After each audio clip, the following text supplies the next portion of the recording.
Sangkakala Surabaya.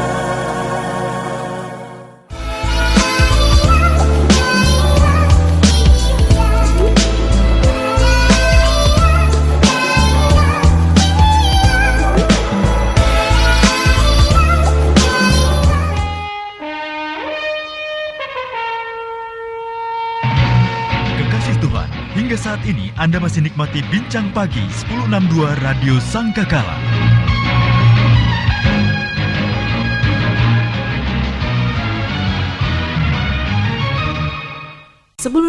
The Voice of Love, Kekasih Tuhan masih melanjutkan kebersamaan kita dalam program Bincang Pagi bersama dengan PDM Abednego Andi dari GBI Kasih.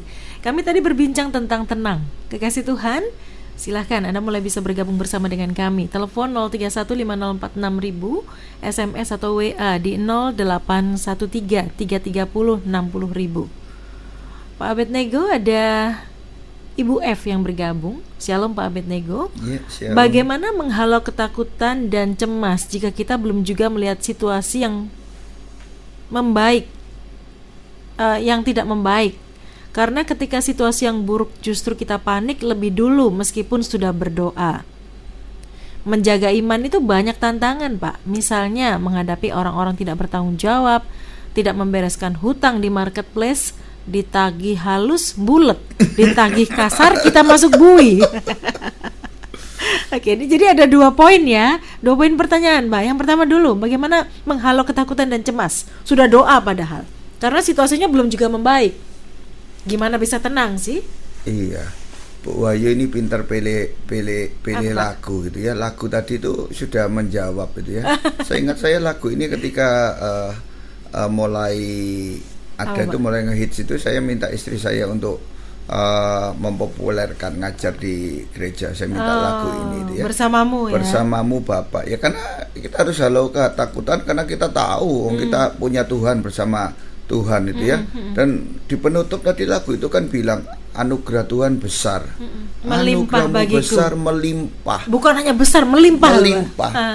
Kita sudah dianugerahi Tuhan.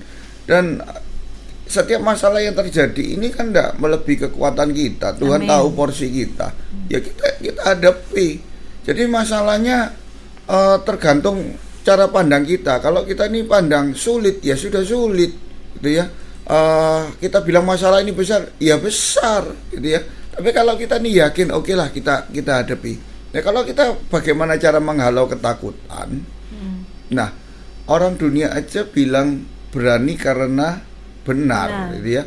Loh kalau kita ini sudah takut, loh berarti ini ada sesuatu yang salah. Lah kita benarkan. Lah kita harus meyakinkan diri kita ini ada Tuhan gitu ya. Nah ketika kita ini ada Tuhan, sudahlah kita tahu porsi kita. Tuhan ini tidak kira ninggalkan kita. Tuhan ini tidak kasih masalah untuk main-main. Ada orang yang bikin jengkel kita, loh tenang aja. Memang Tuhan kirim orang-orang yang kayak gitu ini supaya kita jadi bijaksana. Besi tajamkan besi, manusia orang tajamkan sesamanya. 27:17 ya, Amsal ya. Nah sudah, kalau kita bisa ngadepi, ya tenang aja. Kalau tadi bicara ada orang yang ditagih ya kita ngadepi dengan cara kita gitu ya. Minta sama Tuhan kita ini tambah wise gitu ya. Paling tidak kita ini semakin bijaksana, kasih utang orang. Karena tahu wah orang ini seperti ini, perusahaan ini seperti ini gitu ya. Nah pada akhirnya kita ini jadi semakin bijaksana gitu ya. Bagaimana kita cara menghadapi. Kalau Pak Abednego dihadapkan dengan situasi ini Pak di marketplace, apa yang Bapak lakukan? Ditagih halus bulat, ditagih kasar masuk bui. Jadi Bapak pakai cara apa? Oh saya telaten nih, saya datangi terus. Oh datangi terus? Iya. Oh, waduh. Iya dengan bahasa yang bagus, yang baik gitu ya. Oke, jadi jalin hubungan malahan ya. Iya. Oke. Baik. Ke pertanyaan berikutnya Pak, ada pertanyaan dari 3271. Shalom. Bukan pertanyaan, sebuah kesaksian. Shalom. Selamat pagi Pak Abednego. Memang benar kalau selalu bersandar kepada Tuhan, sesulit apapun Tuhan selalu memberikan jalan keluar dan menolong. Amin. Kemarin saya kondisi sepeda motor mogok Pak, nggak bisa jalan. Lah kok untung ada orang yang menolong saya Pak, dan puji Tuhan. Terima kasih Pak untuk apa yang sudah dibagikan. Nah, amin, puji Tuhan. Ya. Jadi situasi apapun ya tetap bersukacita. Tuhan pasti sediakan pertolongan kok ya. Iya, mengucap syukur dalam segala hal ya. Bersukacita senantiasa ya. Ya. 5941 bergabung. Shalom. Shalom. Pak Abednego, setelah mendengar Pak Abednego, saya kok merasa kecil sekali ya Pak di hadapan Tuhan. Pak Abednego hidupnya buat Tuhan. Lalu apa yang harus saya perbuat buat Tuhan Pak? Karena takut nanti Tuhan Yesus tidak mengenal saya. Saya ini dari keturunan Kristen, dibaptis sejak kecil. Terima kasih Pak. Iya. Minder dengan ceritanya Bapak tadi. Kalau minder, saya jauh lebih minder dulu. Wong saya anak pendeta kok. Anak pendeta hasilnya pendekar kok. Anda belum tahu beliau ini dulu pendekar ya. Hidupnya banyak jadi batu sandungan. Justru karena tahu banyak jadi batu sandungan, justru tahu takut nanti tidak dikenal Tuhan. Ya ini sekarang belajar kebenaran apa yang sudah ada, kita belajar untuk melakukan. Susah, memang susah. Kita selalu berlindung dalam firman Tuhan. Roh penurut tapi daging lemah. Nah, itu salahnya kita bilang susah. Kalau kita nih bisa bersama Tuhan lakukan perkara besar, sudah jalani saja gitu ya. Apa yang masalah-masalah yang datang, apa yang diperhadapkan. Pokoknya hidup ini memuliakan, belajar untuk hidup ini bukan untuk diri sendiri, ujung-ujungnya memuliakan nama Tuhan. Orang bisa kenal Tuhan lewat apa yang kita lakukan, lewat perkataan kita, lewat perbuatan kita gitu ya. Kalau kita ini hidup minder terus, minder itu juga saya diajarkan sama gembala saya, kalau minder itu identik dengan sombong. Kita compare hidup kita dengan hidup orang lain gitu ya. Be yourself, jadi diri kita sendiri. Tuhan punya maksud dan tujuan berbeda di setiap orang dengan cara yang berbeda, yang ujung-ujungnya nanti nama Tuhan yang dipermuliakan gitu ya. Sudah hadapi aja. Kita tidak bisa bandingkan diri kita dengan orang lain. Kita ini spesial di hadapan Tuhan. Tuhan akan bekerja menurut cara Tuhan dan porsi Tuhan sendiri-sendiri. Setiap orang mau bertanggungjawabkan tentang dirinya sendiri kepada Tuhan. Ya. Jadi nggak usah minder ya. Lah, Anda bisa dipakai Tuhan lebih juga. Oh iya. Iya. Dan kelebihan kita ini nanti kan tidak perlu dilihat oleh banyak orang. Yang penting itu Tuhan tahu. Hati kita ini tujuannya apa melakukan ini, kita punya hasil sendiri, tidak perlu dipamer-pamerin. Kalau saatnya Tuhan ngangkat nanti dipamerin, dipajang di showroomnya Tuhan, itu ya puji Tuhan. Kalau enggak pun ya yang penting kan nanti hasil akhirnya kita ini terima mahkota, terima pahala dalam kerajaan surga. Oke, baik. Ke pertanyaan berikutnya Pak, ada pertanyaan dari Ibu S. Ya. Pak, bagaimana kita bersikap ketika ada hamba Tuhan atau orang yang menjadi public figure menikah lagi, hidup dalam perzinahan, bersaksi kembali pulang kepada Bapa atau kembali memuji Tuhan kembali? Ya, Shalom. Menghadapi seperti itu, kalau itu bukan gembala saya, ya kita itu tentunya kita bawa dalam doa gitu ya. Kalau itu gembala kita sendiri ya kita tanya kebenarannya bagaimana, betul enggak menurut firman Tuhan gitu ya. Kita doakan dan itu pada ujung-ujungnya kalau kita terus menjadi syak gitu ya. Itu dulu mungkin pernah kita perbincangkan ya Bu Wahyu ya. Pindah gereja itu tidak salah, tidak dosa daripada kita ini beribadah di satu tempat tapi kita ini selalu menggerutu dengan pimpinan kita, dengan gembala sidang setempat. Gitu iya, ya? itu nanti menjadikan syak. Kalau itu bukan gembala kita, ya maaf, lah rumahnya orang lain buat apa kita urusi gitu ya. Justru ada hamba Tuhan yang katakanlah yang terjelek itu memang jatuh dalam dosa gitu ya. Ya sudah kita doakan gitu ya. Dan tadi itu kita mewaspadai kalau hamba Tuhan aja bisa jatuh, kita jangan sampai jatuh. Dan itu kalau dimasukkan kategori sinah atau enggak, ini nanti topik tersendiri gitu ya. Jadi itu pun bagaimana pemahaman orang tentang firman Tuhan tersebut itu ya. Tapi kalau dalam pandangan saya zina, oh iya itu zina. Oke, baik. Ini ada Pertanyaan kembali Pak dari 3633. Shalom, Ya. selamat pagi Pak. Shalom. Suami saya pada waktu muda sering selingkuh sama istri-istrinya orang. Ya. Sebetulnya saya tuh sudah curiga dengan sikap suami yang kalau kelihatan wanita cantik tuh sikapnya seperti cacing kepanasan Pak. Sekalipun di hadapan saya, sepertinya dia harus mendapatkan. Ya. Tapi sekarang dia sudah tua, mungkin ya sudah loyo Pak. Jadi sikapnya berubah, mau masak dan menyediakan makanan untuk saya, karena dia juga mencegah supaya nggak pikun. Tapi kok beberapa hari lalu saudara saya kasih tahu bahwa suami saya pernah selingkuh sama teman dekat kami, dan ada lagi istri mantan ipar saya, dan kabar itu mengusik hati saya. Apakah saya harus tanya soal kebenaran kejadiannya sama istri teman suami saya itu yang berhubungan dengan suami saya, Pak? Kata saudara saya boleh bercerai karena suami saya berzina. Kalau menurut Bapak bagaimana saya harus bersikap? Mohon saran dan bantu doa Pak, karena beberapa hari ini hati saya sangat galau. Iya. Hati galau, yang penting datang sama Tuhan ya. Kalau saya, hidup kita ini banyak keberhasilan, banyak sampah-sampah juga yang kita hasilkan ya. Sampah-sampah sudah jangan diambil lagi, itu sudah sampah yang dulu sisa hidup ini kita nikmati dengan baik dalam anugerah Tuhan, semakin dekat kepada Tuhan. Saya seringkali bicara di ibadah kaum wanita di tempat saya. Kalau saya bicara atau di kumpulan, kalau sedang lagi ada istri saya kasih tahu kalau sampai suami tidak baik, suami jatuh, suami selingkuh, pasti sedikit banyak ada porsi istri di dalamnya, kesalahan istri. Maaf kalau saya bilang seperti itu gitu ya, karena berdasarkan pengalaman-pengalaman yang diperhadapkan di hadapan saya gitu ya. Jadi sudah kalau tahu suaminya maaf mata keranjang, cacing kepanasan gitu ya. Ya, kalau kita hadapi dengan santai, dengan tenang, yakin Tuhan ini bela kita gitu ya. Ya, kita harus berdandan lebih baik lagi, menyajikan yang lebih baik lagi gitu ya. Saya rasa itu. Nah, kalau bercerai sudah salah, itu sudah salah dosa, selamanya hidup di dalam kutuk. Apakah bisa lepas dari kutuk itu? Bisa, tapi Anda harus berjuang keras.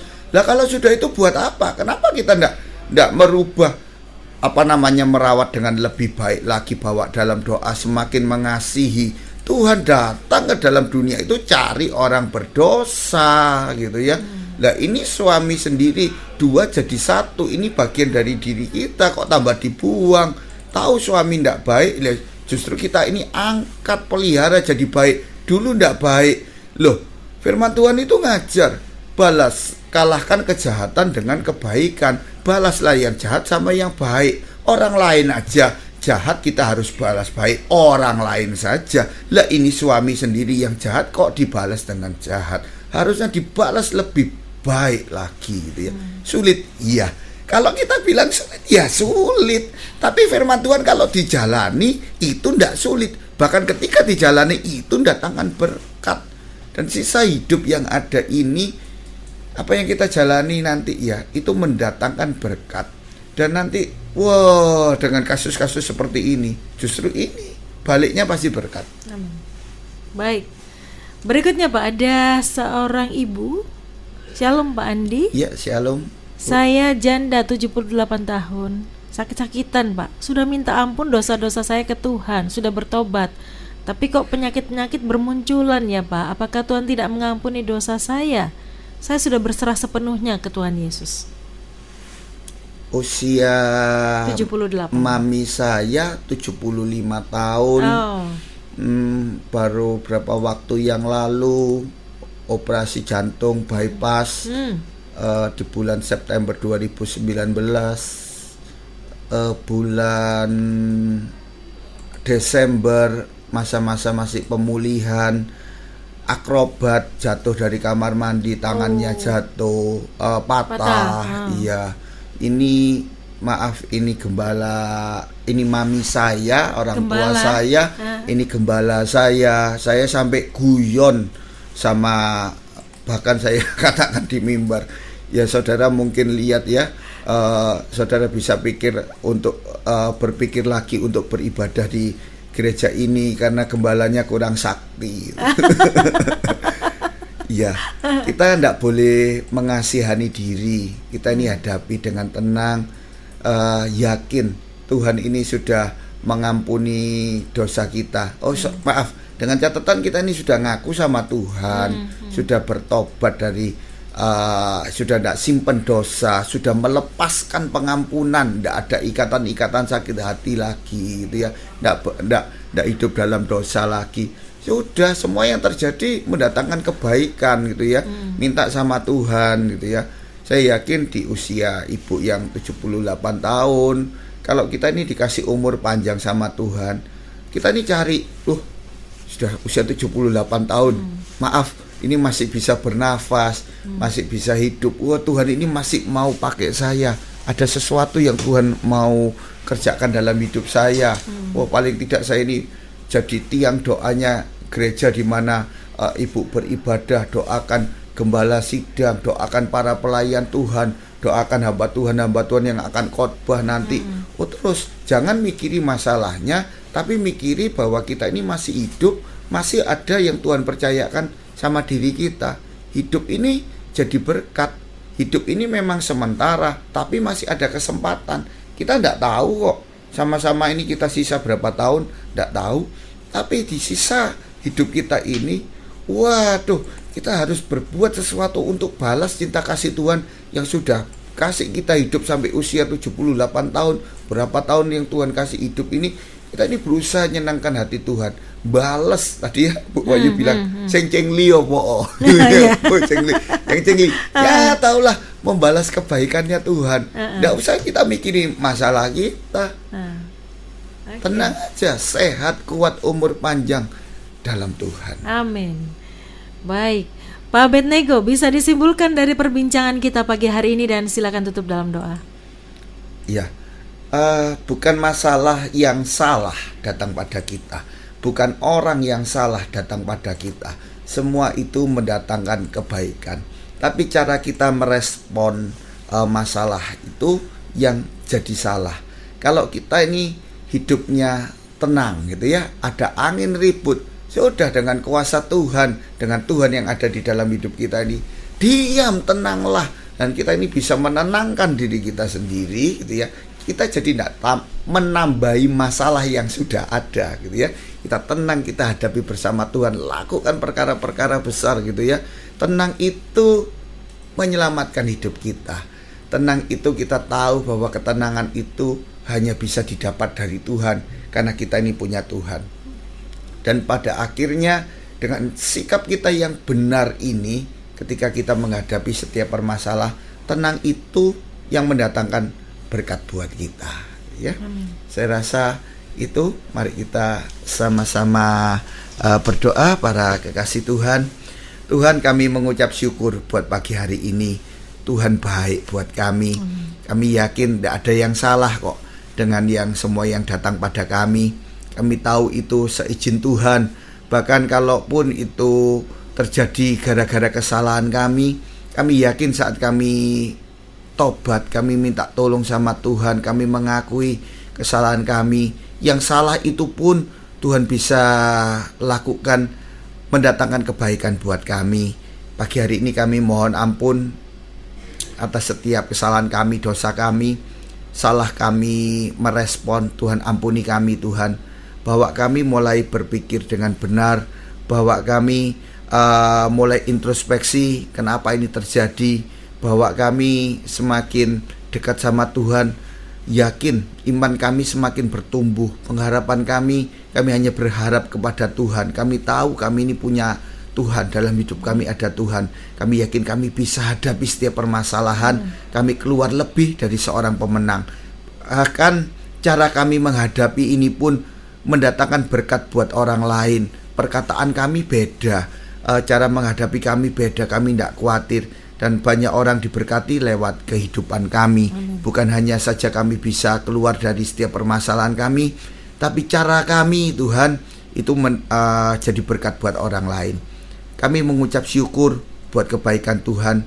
Ajar setiap permasalahan, bahkan kasus-kasus yang terakhir-terakhir ini Tuhan, bahkan virus corona pun Tuhan tutup bungkus kami. Justru kami ini semakin takut sama Tuhan, semakin dekat sama Tuhan. Justru saat-saat ini Tuhan kami mulai memikirkan orang lain Tuhan. Kasihani orang-orang yang terjangkit virus ini Tuhan.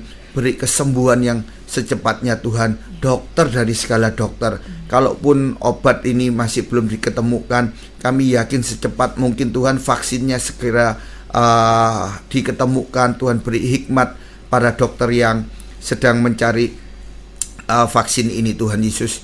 Mereka yang berusaha dengan keras, Tuhan berkati semua ini Tuhan.